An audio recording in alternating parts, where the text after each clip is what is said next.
재충전하는 이런 달로 정하고 9월을 살고 있습니다. 모쪼록 말씀 안에서 여러분의 기도 속에서 여러분의 신앙이 다시금 충전되어서 힘을 얻어 앞으로의 삶을 능력 있게 살아가기를 축복합니다.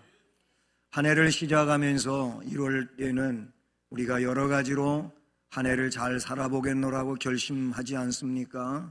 그렇게 하고 출발해서 쭉 살아옵니다. 그러다가 이제 하반기가 시작이 되면서 또 동시에 여름, 뜨거운 여름, 휴가가 있는 여름, 이런 계절을 지나면서 신앙의 끈이 느슨해지는 일들이 보편적으로 일어나게 됩니다.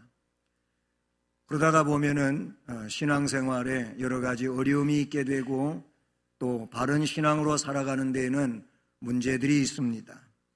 때문에 우리는 이 9월에 말씀 속에서 또는 기도 속에서 다시금 신앙의 탄력을 받고 힘을 얻어서 주님이 원하시는 일을, 또 우리가 하나님께 영광 돌리기 위해서 결심했던 일들을 잘 감당함으로 영광을 돌릴 수 있기를 주님의 이름으로 축복합니다.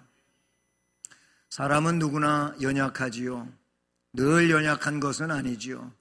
육체적으로 연약함도 있겠지만은 지금 그런 부분을 말씀드리려고 하는 것이 아니고 바로 이 심령적으로 아니면 마음적으로 연약한 데가 있어요. 의학적으로도 보게 되면 사람에게는 주기적인 바이올리듬이 있다고 합니다. 이 바이올리듬은 의학적 용어인데 항상 사람은 늘 상승선만 타지를 않습니다. 그래서 올라갈 때가 있으면 내려갈 때가 있어요. 근데 이 내리막길을 갈 때 사람들이 우울하기도 하고 뭐 괜한 일 가지고 속이 상하기도 하고 낙심이 되기도 하고 힘이 없어져요.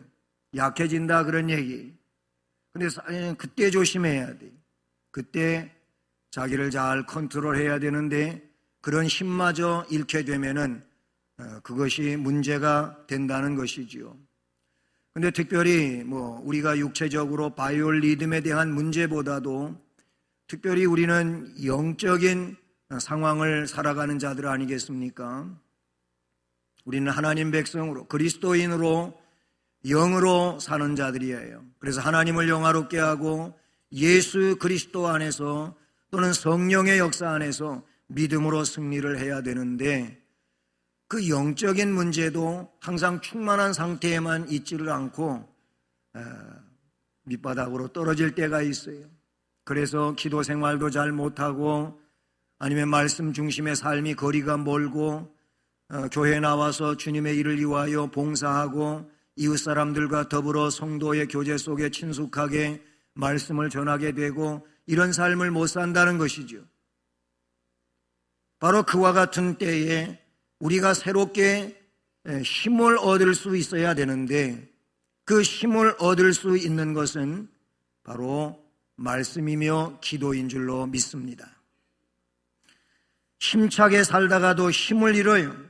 낙심하며 주저앉아요. 이런 일들은 어느 누구에게도 있을 수 있는 일입니다. 왜냐하면 우리는 연약하기 때문에 그렇습니다. 오늘 말씀해 보게 되면 신앙의 위인이었던 엘리야도 그랬음을 말씀에서 나타내주고 있습니다. 엘리야도 우리와 같은 연약한 성정을 가지고 있는 인간이었기에 우리처럼 문제를 크게 만났을 때 낙심하고 절망할 수밖에 없었어요. 앞에 사건들을 보면 엘리야는 오히려 그때는 강력했어요.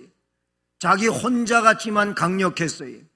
그때는 문제가 안 됐지만 엘리야가 문제 앞에서 낙심하고 좌절하고 오늘 말씀에 죽기를 원하는 이런 상황에 있는 걸 보면은 이게 문제가 아닐 수 없지요.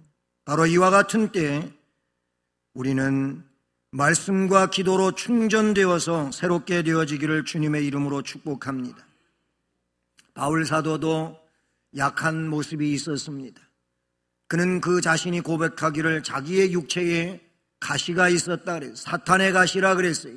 그건 그에게 있어 고난이고 아픔이고 또한 다른 이들로부터 비방이 될 수 있는 내용이 되기도 했었을 것입니다.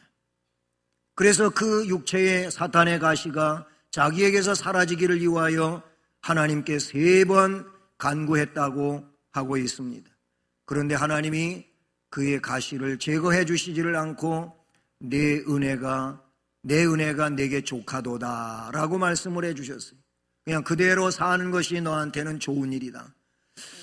그래서 바울은 그 말씀의 의미를 깨닫고 감사했습니다. 기뻐했습니다. 왜 그랬느냐 하면은 그가 이렇게 고백했습니다.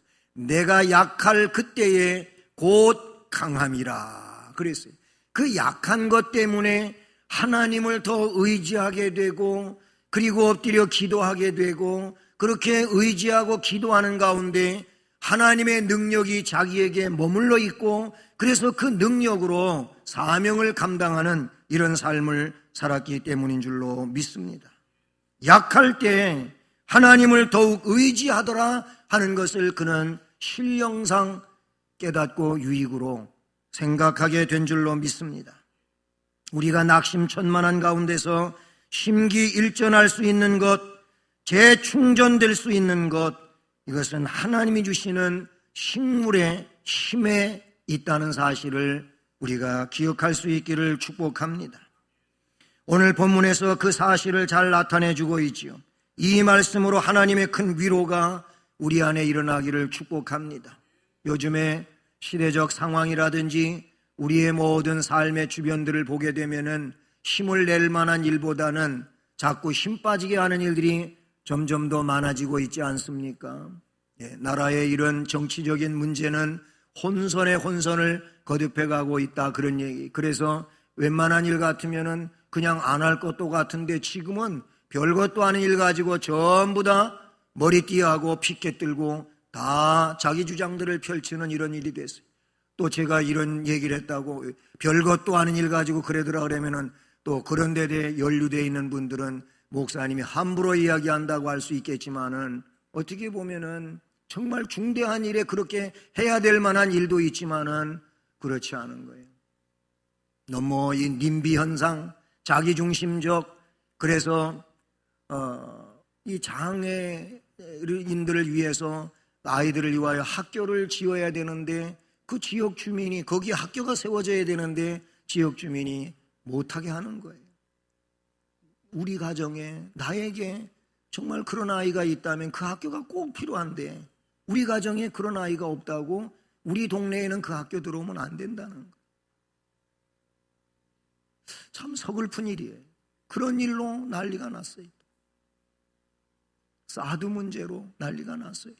정치 문제로 난리가 났어요. 노사 문제로 난리가 났어요. 북에서는 계속 원자폭탄, 수소폭탄 난리를 만들고 있어요. 그래서 우리 국민은 두려워하고 있어요. 낙심하고 있어요. 언제 어느 순간에 이게 하늘에서 터져가지고 아니 우리 땅에 터져가지고 그 얘기하는 대로 몇 킬로미터 반경에는 건물도 다 없어지고 그리고 사람은 다 죽고 많은 사람들이 화상을 입고 아니면은 그 화생방 이런 폭탄 때문에 생물학 폭탄 때문에 사람들이 세균에 의해 가지고 고통하며 죽어가야 되고 이런 생각들을 한다.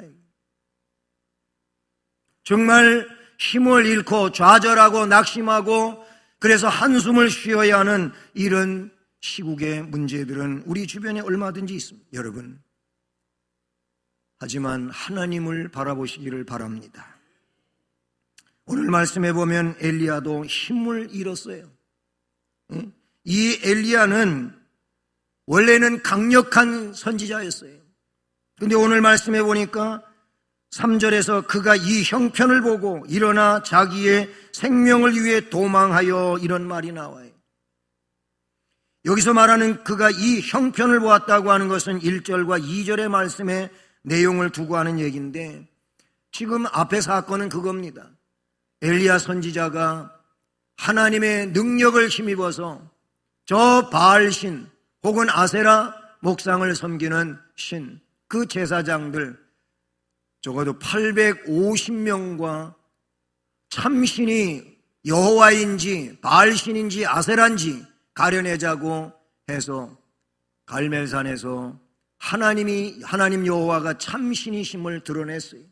그리고 갈멜산상에 올라가서 하나님 앞에 기도를 해가지고 3년 6개월 동안 비 오지 않던 땅에 하나님께서 비를 내리셔요. 많은 비를 내리잖아요. 여러분, 그 일로 인하여 바알신 제사장, 아세라 제사장들을 전부 기손시내로 체포해서 데려다가 다 참수시켰어요. 이 엄청난 일을 한 거예요. 이 일을 아하방이 자기의 아내 이세벨한테 가서, 야, 그 엘리야 선지자 대단하더라. 진짜 엘리야의 하나님이 참 하나님이고 우리가 여태 바알신 아세라 이거 잘못된 신 섬겼다. 엘리야의 하나님, 우리의 하나님, 그 하나님을 여호와를 섬겨야 되는, 이렇게 이세벨한테 강력하게 이야기를 하는 게 아니고 1절과 2절을 보니까 엘리야가 행한 능력의 일은 하나도 안 하고 바알신 제사장, 아세라 제사장들을 이 엘리야 선지자가 참수시킨 일만 가서 이세벨한테 이 얘기를 해줬어요. 그러니까 이세벨이 그 제사장들을 거느리고 있는 그런 왕후였거든요. 그것이 진리고 그것이 참신인 줄로 알고 오던 이세벨이에요. 자기 제사장을 다 죽여버린 엘리야를 그냥 놔두지 않겠다. 내일 이맘때까지는 엘리야를 죽이겠다고 작정하고 벼르고 있는 이 소식이 사신을 통하여 엘리야에게 전달이 되는 거예요. 그래서 엘리야는 지금 이 아하방과 엘리야가 활동하고 있는 지역은 북왕국이거든. 북쪽이에요. 북쪽. 북왕국인데 그 북왕국 땅에서부터 남왕국 유다 땅을 지나가지고 유다 남부지역 맹세의 우물이라고 이름 붙여진 부엘세바까지 자기의 사환을 데리고 왔어요. 멀리 온 거예요. 도망온 거예요. 그리고 그 사환을 거기에 머물게 하고 자기는 그 유대 남부 광야로 하루길쯤 더 가가지고 한 로뎀 나무 아래, 그것도 그늘이라고, 로뎀 나무가 그렇게 큰 그늘을 지어주는 그런 나무도 아니거든요. 그늘이 그거밖에 없으니까 거기 가서 그늘의 속에서 죽기를 구하고 있는 이런 내용을 보게 되는 겁니다. 그렇습니다.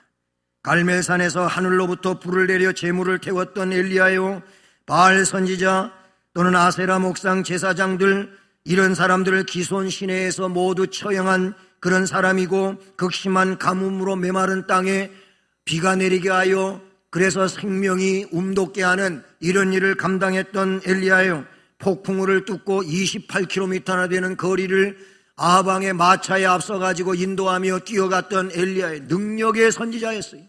그런데 이 이세벨의 이야기를 듣고는 이상하게도 힘을 잃어버렸습니다. 좌절했습니다. 낙심했습니다. 그래서 도망갔습니다. 여러분, 이세벨은 문제거리입니다.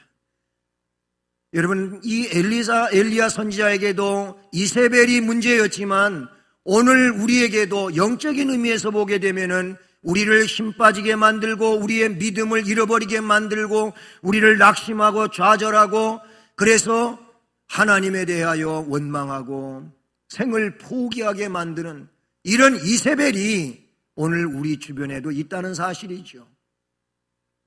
우리는 이세벨을 물리쳐야 할 줄로 믿습니다. 엘리야는 이 형편 때문에 도망갔어요. 낙심했어요. 좌절했어요.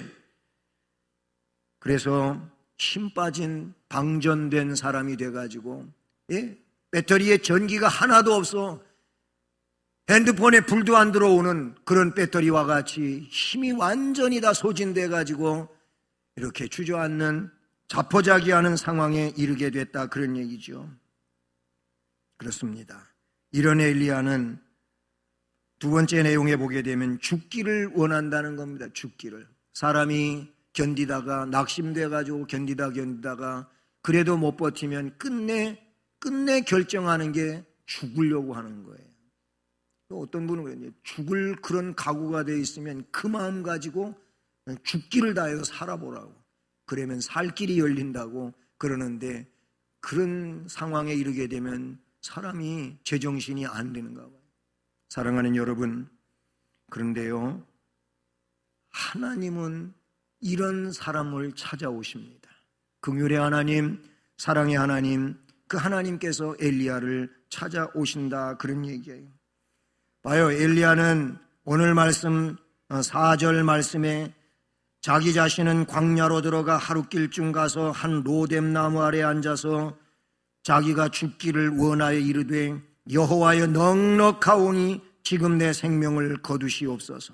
나는 내 조상들보다 낫지 못하니이다 하고 그냥 로뎀 나무 아래 누워서 자포자기하고 자버리는 겁니다. 자기 스스로 어떻게 목숨은 끊을 수 없고 하나님 나를 죽여서 데려가 주세요 이래놓고는 그냥 로뎀 나무 아래서 막 그냥 누워버렸어요. 여러분, 이런 내용을, 이런 엘리야와 같이 죽기를 구하는 사람이 또 있었어요. 그거는 조금 상황은 다르지만은 요나입니다. 요나도 그 심중에 이 다메섹에 가서 복음을 전하라 그랬잖아요. 가서 전했어요. 물론 천신만고 끝에 자기는 자기대로 엉뚱한 짓 해보려고 했지만 하나님이 붙들어다가 그걸로 보냈거든요. 그래가지고 가긴 갔는데 이 사람들이 회개 안 했으면 좋겠어. 그런데 이상하게 하룻길쯤 다니며 전도했더니 막 그냥 니누의 성이 회개가 일어난 거예요. 그래, 이게 못마땅한 거예요. 그러니까 하나님 앞에 화를 내면서 뭐라고 얘기했냐면은 그 요나서 말씀에 이런 말씀을 기록하고 있어요. 요나서 4장 3절에 여호와의 원하건대 이제 내 생명을 거두어 가소서. 사는 것보다 죽는 것이 내게 낫습니다. 이게 사는 것보다 죽는 게 낫다고 할 말입니까? 사람들 회개하고 하나님 앞에 제대로 서는데 적국이라고 해가지고 그 영혼들을 멸망에 떨어지게 하는 게 이게 옳은 일이냐고요. 그거 회개한다고 사는 것보다 죽기를 구하는 요나의 모습을 보게 됩니다. 엘리야는 모든 상황을 끝낼 만한 일을 했는데 끝나지 않고 있는 겁니다. 그래서 난감한 상황이 되었습니다. 사람들은 보통 이럴 때 많이들 좌절하고 낙심한다고 합니다. 그런 얘기를 여러분도 들어보셨고 아실 거예요. 저도 들어봤는데 어떤 구원투 선수가 굉장히 유명한 선수예요. 그런데 결투가 권투 시합이 된 거예요. 근데 상대가 끄떡도 안 하는 거예요. 이게 무슨 뭐 엄청난 힘을 가해가지고 아파트를 그냥 때렸는데 이 뭐 훅을 날렸는데, 그런데 그 정도면은 뭔가 좀 스탠딩 다운이 되든지 뭔가 다운이 돼야 되는데, 아니면 비틀거리고 뭔가 정신을 못 차려야 되는데, 그럼에도 불구하고 한 대 맞고 이 정도면 다운될 것 같은데 그래도 끄떡없이 덤벼드는 거예요. 야, 이걸 맞고도 저렇게 끄떡도 안 하고 덤벼드는 이 상대를 내가 어떻게 해야 되지? 그때 힘이 빠진대요. 네? 그 엘리야가 지금 그런 경우에 이 정도면은 이세벨이 무릎을 꿇고 항복합니다 이래야 되는데, 이세벨이 더 불이 나가지고 난리가 되니 실망이 되지 않습니까? 하나님은 이런 엘리야를 찾아오셨습니다. 말씀해 보면 로뎀 나무 아래 누워 자는 엘리야에게 하나님은 천사를 보내십니다. 천사가 그를 어루만집니다. 그에게 말씀합니다. 일어나서 먹으라 그럽니다. 사랑의 하나님은 나약한 엘리야, 네가 그렇게 능력 있는 선지자였는데 이게 무슨 꼴이냐 하면서 그를 책망하고 그를 질책하고 그렇게 하시지를 아니하고 그에게 사자를 보내어 천사를 보내어 그를 어루만져요. 그를 쓰다듬어 주어요.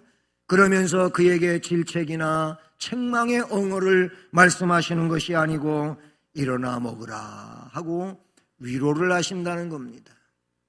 그것도 한 번이 아니고 두 번째 또 다시 와서 어루만지며 일어나 먹으라, 내가 갈 길을 다 가지 못할까 하노라. 그러니까 이건 먹고 호렙산까지 가거라 하고 말씀해 주시고 위로해 주시고 힘을 주셨다는 얘기인 것이죠. 여러분, 이제 낙심이 되고 힘이 빠져 주저앉아 있는 이 사람에게 필요한 것은 위로인 줄로 믿습니다. 위로가 필요한 거예요, 그 사람에게. 그런데 그런 위로가 필요한 사람에게 낙심하여 힘없이 주저앉아 있는 이런 사람에게 질책을 하게 되면 더 힘 빠지는 거예요. 더 낙심이 되는 거예요. 아니, 내가 이런 상황에 있으면 나를 위로해주고 용기를 주고 힘을 낼 수 있게 해줘야지, 나한테 이렇게 책망을 하고 질책을 하고 더 힘 빠지게 만들면, 아니 저럴 수가 있나 하면서 그럴 수 있잖아요. 여러분도 그런 경우를 겪어보신 적이 없지 않아 있을 겁니다. 그러니까 경험을 하셨다면은 위로가 필요한 낙심된 자에게 위로하실 수 있는 은혜가 있기를 축복합니다. 하나님은 주저앉아 있고 자포자기하고 있는, 죽기를 구하고 있는 이 엘리야에게 찾아오셔서 어루만져 주시며 그리고 식물을 주십니다. 그 식물을 말씀에는 떡과 한 병 물이라고 말씀해 주고 있어요. 일어나 먹으라 하면서 숯불에 구운 떡과 한 병의 물이었습니다. 사람은 이 양식과 음료를 먹고 마셔야 되는 줄로 믿습니다. 즉 하나님께서 주시는 식물과 음료를 통하여 힘을 얻고 가야 할 길을 가야 될 줄로 믿습니다. 그래서 말씀에는 어떻게 표현하고 있습니까?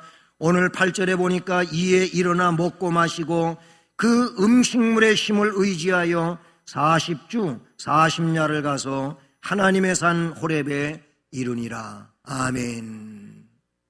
여기 그 식물의 힘에 의지하여 40주 40야를 걸어가가지고, 밤낮 걸어가가지고 하나님의 산 호렙에 이르니라 그랬어요. 여러분, 신의 산 그러면은 바운다리가 큰 거를 말하고, 호렙산 그러면은 그 신의 산 속에 어떤 봉우리를 말한다, 이렇게 볼 수가 있는데요. 이 말씀에서 40주 40야를 걸어, 저는 이 말씀에 상당한 영적 의미를 부여하고 싶습니다. 왜 그러냐면 꼭 뭐 숫자풀이가 정확한 것이라고 말할 수는 없겠지만, 우리가 알고 있는 것처럼 성경에서 말하는 4 혹은 40, 400 이런 내용이 성경에 나와요. 그렇죠? 4가 나와요. 4는 땅의 수라 그래요. 세상 수예요.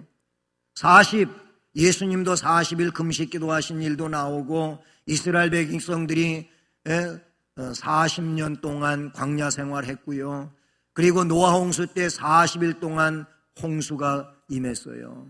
밤낮 없이 그렇게 쏟아졌어요. 이런 40이 나와요.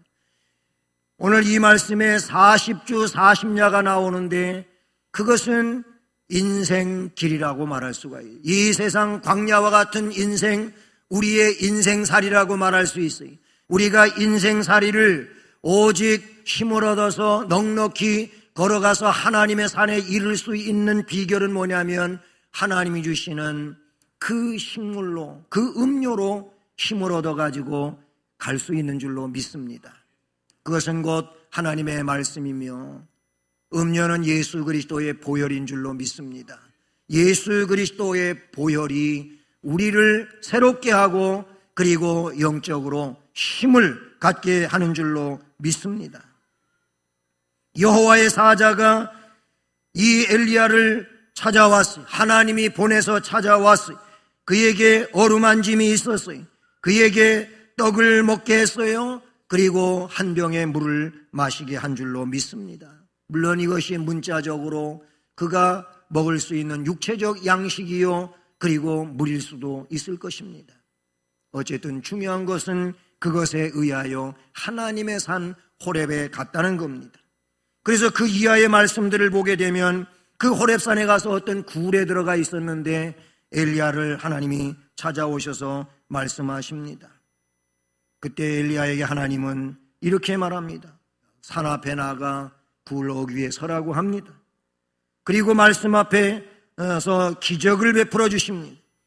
여호와 앞에서 산에 서라 하시더니 여호와께서 지나가시는데 여호와 앞에 크고 강한 바람이 산을 가르고 바위를 부수었지만은 그 속에 하나님이 계시지 않더라는 겁니다. 그 이후에 지진이 있었는데 지진 후에도 여호와께서 계시지 아니하며, 또 지진 후에 불이 있었는데 불 가운데도 여호와께서 계시지 아니하더니. 바람, 지진, 불, 표적입니다. 때에 따라서는 하나님의 표적을 통하여 하나님의 임재를 말씀해 주기도 하고 나타내기도 하지만은, 그러나 이 말씀 속에서 하나님이 계시지 아니하더라, 그 표적 가운데 하나님이 계시지 아니하더라고 하는 이 말의 의미는, 여러분, 하나님 만나는 것은 표적이 아니라는 것이죠. 우리가 그렇게 믿을 수 있기를 바랍니다. 바로 이 표적들 이후에 세미한 소리가 있었다 그랬어요. 그 불 후에 세미한 소리가 있은지라 엘리야가 듣고 겉옷으로 얼굴을 가리고 나가 굴 어귀에 설 때에 소리가 그에게 임하여 이르시되, 엘리야야, 네가 어찌하여 여기 있느냐 하면서 그 뒤에 말씀에 엘리야에게 새 사명을 주십니다. 여러분, 엘리야가 하나님의 식물의 음료의 힘에 의지하여 40수 40야를 걸어가 하나님의 산 호렙에 이르게 되고, 거기서 하나님의 세미한 음성을 듣게 됩니다. 하나님의 말씀을 받게 된다, 그 얘기예요. 사랑하는 여러분, 여러분이 하나님 주시는 식물의 그리고 음료의 힘에 의지하여 하나님 앞에 설 수 있기를 바라고, 하나님 앞에 섬으로 하나님으로부터 세미한 음성을 듣기를 바라고, 하나님의 세미한 음성은 엘리야에게 있어서 3대 새 사명이라고 볼 수가 있는데, 그 3대 사명이 무엇입니까? 15절 16절 말씀해 보니까 뭐라고 되어 있습니까? 너는 다메섹에 가가지고 거기 이르거든 하사엘에게 기름을 부어 아람 왕이 되게 하라. 또 하나는 님시의 아들 예후에게 기름을 부어 이스라엘 왕이 되게 하라. 아벨 무올라 사밧의 아들 엘리사에게 기름을 부어 너를 대신하여 후계자로 선지자를 세워라. 이 세 가지의 내용이, 이게 엘리야가 받은 하나님 주신 식물의 힘과 그 음료의 힘에 의지하여 하나님 앞에 가서 하나님을 만나고 하나님으로부터 세미한 음성을 듣고 새롭게 받은 사명, 세 가지입니다. 그리고 그 뒤에 이 사명은 엘리야가 하나님의 은혜 안에서 이루었음을 우리는 말씀 속에서 보게 되는 것이죠. 사랑하는 성도 여러분, 우리는 말씀과 기도로 충전받아야 될 줄로 믿습니다. 하나님의 힘으로 능력 있게 되어지기를 주님의 이름으로 축복합니다. 그렇게 된 사람이 하나님의 세미한 음성을 들으며 하나님이 주신 사명을 감당할 수 있게 될 줄로 믿습니다. 여러분, 우리가 일생을 살아가는 동안에 우리는 하나님의 일꾼들이요, 하나님으로부터 명을 받아 일하는 자이기에 여러분에게 주어진 사명을 성령 안에서 감당할 수 있기를 바라고, 하나님 주신 힘으로서 능력 있게 감당할 수 있기를 주님의 이름으로 축복합니다. 찬송가 354장 주를 앙모하는 자, 그 찬, 주를 앙모하는 자 올라가 올라가 독수리같이, 그렇게 그 찬송가가 이어지고 있어요. 그리고 후렴에 가서 주 앙모하는 자, 주 앙모하는 자, 주 앙모하는 자 늘 강건하리라. 아멘. 주님을 앙모하는 자가 독수리가 창공으로 올라가는 것처럼 새 힘을 얻게 될 줄로 믿습니다. 여러분, 주님을 앙모하시고 주님이 주시는 힘으로 새 사명을 감당하고 능력 있게 앞을 향하여 가시기를 주님의 이름으로 축복합니다. 사랑의 하나님 아버지, 감사합니다.